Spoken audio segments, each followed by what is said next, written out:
Aujourd'hui, je reçois Mélissa Petit, qui est une spécialiste, c'est pas forcément peut-être agréable à dire, mais des retraités en France. Il en faut, et qui a publié cette année un bouquin à l'Harmattan qui s'appelle Les retraités, cette richesse pour la France. Ça me semblait un sujet hyper intéressant à traiter. Déjà pour une première raison, c'est que l'électeur moyen en France, il a 60 ans, donc il s'approche réellement de la retraite, et donc ses préoccupations, la préoccupation finalement qui ressort d'une élection présidentielle, c'est souvent celle des retraités, à tort ou à raison, souvent à tort ces dernières années, et de l'autre côté parce que, évidemment, dans la filiation de la campagne que j'avais déjà menée en 2012 sur le lien entre les générations, et donc a fortiori sur les problèmes que traversent les jeunes d'intégration dans la société, je me suis rendu compte ces dernières années, notamment grâce à tes travaux, qu'en fait les personnes âgées traversaient peu ou prou les mêmes problèmes et les mêmes phases. Alors déjà, ma première question, c'est qu'est-ce qu'aujourd'hui la retraite, et est-ce qu'il existe finalement un seul type de retraité? Est-ce qu'il n'y a pas deux ou plusieurs retraites et de manières de les vivre en France? Alors, il y a plusieurs manières de vivre sa retraite et il y a plusieurs retraites. La retraite est plus ce temps où on arrivait à 60-65 ans et puis on avait 10 ans de vie. Aujourd'hui, c'est vraiment, il y a un temps long, on a 25 ans de profondeur temporelle où on peut vraiment reconstruire sa vie en fonction de liberté, de choix personnels. Je mets aussi un peu de côté les problématiques de finances que peuvent et de précarité que peuvent vivre certains retraités. Et donc, on a des jeunes retraités qui arrivent à 60-65 ans et qui vont avoir une retraitée active, à la fois sur du bénévolat, du travail à la retraite, des loisirs, de la famille. Et puis après, on aura un deuxième temps de retraite, plutôt aux alentours de 75 ans, où il va y avoir des désengagements progressifs de l'individu dans ses activités, mais aussi liées à des problématiques de santé, et qui vont l'amener sur une autre forme de vie à la retraite. Et je ne parle pas sur ensuite réellement la fin de vie, qui va être plutôt les problématiques liées au grand âge et à la perte d'autonomie. On sait que c'est aussi évidemment un phénomène naturel d'accumulation aussi d'expérience. Les personnes âgées, a fortiori dans un pays vieillissant comme le nôtre, sont celles et ceux qui ont le capital, dans le sens de l'immobilier et aussi du capital patrimonial, et aussi un capital de savoir, de savoir-faire, de savoir-être, et même peut-être aussi de savoir-vivre ensemble. Aujourd'hui, on voit bien qu'il y a quand même, à la fois dans la prise de risque, ou la non-prise de risque de nos aînés dans leurs investissements, et en même temps dans les espaces et les lieux finalement symboliques où les personnes âgées et les plus jeunes arrivent à se transmettre, à se rencontrer, un énorme vide dans la société. Comment, selon toi, on pourrait à la fois y pallier et aussi faire de ce lien entre les générations un vecteur de réforme et de transformation sociale et politique pour notre pays? Alors déjà, je pense qu'il faut partir d'un point important, c'est le fait que dans les médias, on parle beaucoup de barrières entre les générations. Donc il y a déjà cette image véhiculée du senior qui va voler l'emploi des jeunes, qui va prendre le salaire. Et donc le fait déjà qu'il y a cette première barrière-là qu'il faut ensuite réussir à supprimer. Et pour ça, c'est déjà recréer des lieux de rencontre entre les générations, et parce qu'on se rend compte que dès que le senior ou le jeune vont se voir, vont discuter ensemble, eh bien, ces a priori vont déjà diminuer et les transmissions peuvent se faire.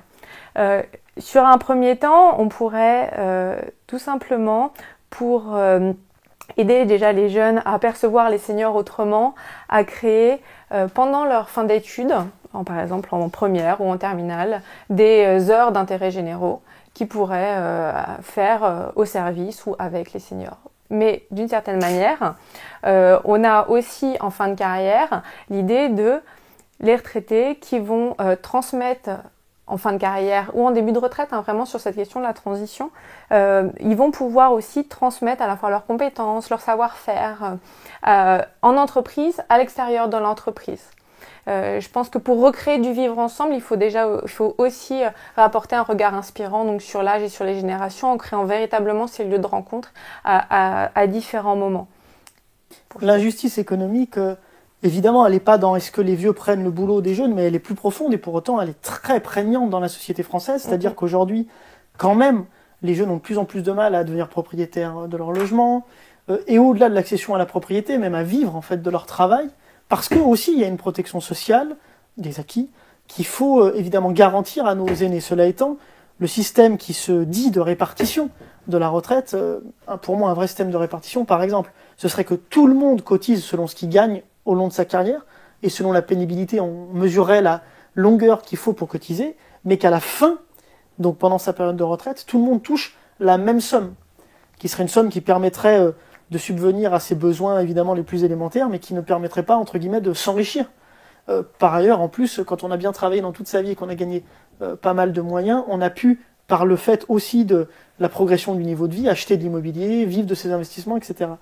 Et en fait, ma question c'est, est-ce que finalement, l'enjeu de la grande vieillesse, c'est-à-dire en gros des maisons de retraite, médicalisées ou pas d'ailleurs, et l'enjeu du désengagement dans les familles de ce dialogue intergénérationnel, n'est pas une opportunité aujourd'hui, les deux pris conjointement, de régler ces deux problèmes justement par l'idée même de la République.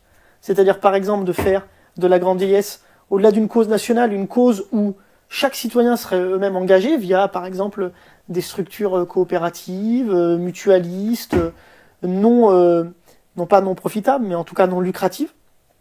Et de l'autre côté, est-ce que, parce que la République a vocation à finalement être aussi une grande famille, un grand lieu de vivre ensemble, les problèmes de nos aînés doivent pas aussi être traités, certes, mais en corrélation avec un transfert de valeur dans tous les sens du terme vers les plus jeunes pour leur donner plus de chances de s'en sortir et donc aussi du temps pour s'occuper de leurs aînés. Mais tout à fait. Ça revient un peu à ce que je disais aussi sur ces lieux de rencontre qui sont aussi des lieux de transmission de valeurs autres que des transmissions de savoir-faire et savoir-être. C'est vraiment du savoir-vivre ensemble. Il y a quand même un point sur lequel peut-être il faut revenir.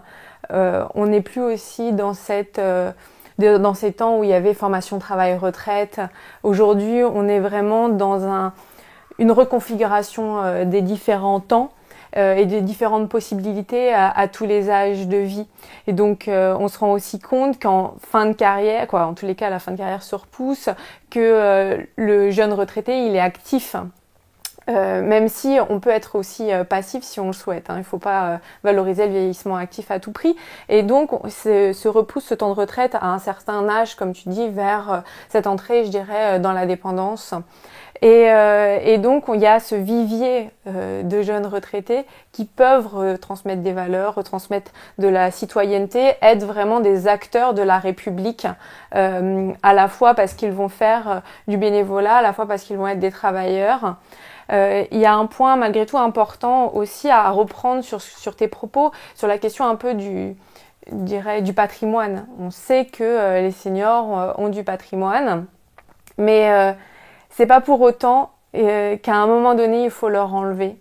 Bien sûr, il faut réussir à le transmettre, mais malgré tout, on se rend compte aussi, parce qu'il y a des problématiques de dépendance, que souvent le patrimoine permet, pour certains, de pouvoir derrière payer et pallier aux dépenses liées à la dépendance et que ça soit pas toujours l'enfant en fait qui prenne en charge ces dépenses-là. Bien sûr, mais l'enjeu aujourd'hui, c'est exactement sur ce créneau-là que s'engouffrent des sociétés privées à but lucratif, voire même très lucratif, alors que pour moi en tout cas c'est un enjeu de service public.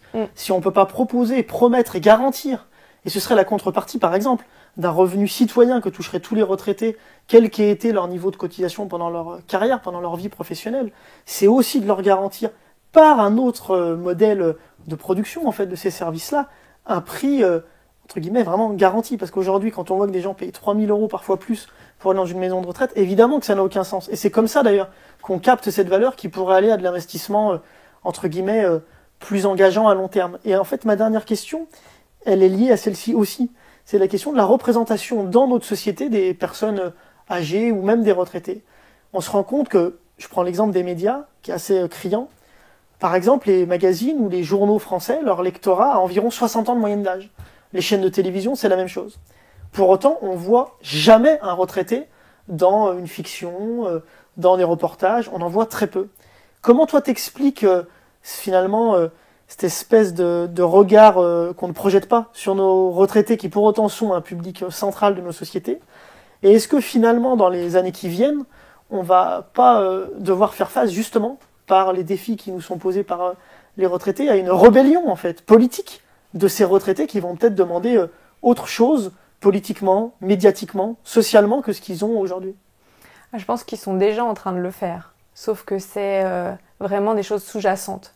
tu vois. Mais pour revenir sur les médias, déjà, il y a véritablement un problème d'agisme en France, de jeunisme aussi. On est quoi? On est dans une société de jeunisme. On veut on veut enlever les rides aux seniors. On veut ne plus avoir de cheveux blancs et on se rend pas compte de la valeur et de la beauté que peut être aussi cette avancée en âge, juste d'un point de vue visuel. Et c'est redonner en tous les cas à chaque âge cette beauté-là. Et donc, quand on arrive à 60 ans, 70 ans, 80 ans aussi, accepter de voir vieillir son corps et le rendre aussi dans les médias. Ce qui joue aussi, malgré tout, c'est, tu parlais des maisons de retraite aussi tout à l'heure, on met les vieux, j'aurais envie de dire entre guillemets, dans des mouroirs à un moment donné, et donc on ne voit plus la personne âgée dans la ville circuler. Et donc, si on ne la voit plus dans la ville, on n'arrive pas non plus à s'en faire une représentation de soi et dans les médias. Je pense qu'il faut véritablement changer un regard sur l'âge, en apporter un inspirant, motivant et apporter une forme de culture multigénérationnelle. À côté de ça, bien évidemment, pour pouvoir en côtoyer, en rencontrer assez souvent, il y a des jeunes retraités qui essayent d'apporter, en tous les cas, une forme de changement et de transformation sociale et de leur propre regard. On se rend compte en France que c'est vraiment sous-jacent. Il y a des petites choses de ci, de là. Et donc, d'ici 10 ans, je pense sincèrement qu'ils vont prendre de plus d'ampleur. Et ça se sent véritablement. Et cette volonté aussi d'être partie prenante dans la société, d'être véritablement, je dirais, utile, d'avoir un rôle qui est nécessaire. Et je pense que pour que la société aille bien, pour que nous arrivions à tous vivre ensemble, c'est aussi que chacun reprenne à un moment donné un rôle qui lui convient, et qu'il en est, en tous les cas, que la société ne l'efface pas. Puis il y a une vraie souffrance aussi pas mal aussi de retraités qui considèrent, parce que la classe politique, en tout cas aujourd'hui aux manettes, a à peu près leur âge, entre 60 et 70, 75 ans, qu'aussi c'est pas leur représentation et c'est pas leurs préoccupations qui sont mises sur la place publique, et pourtant elles sont mises en leur nom.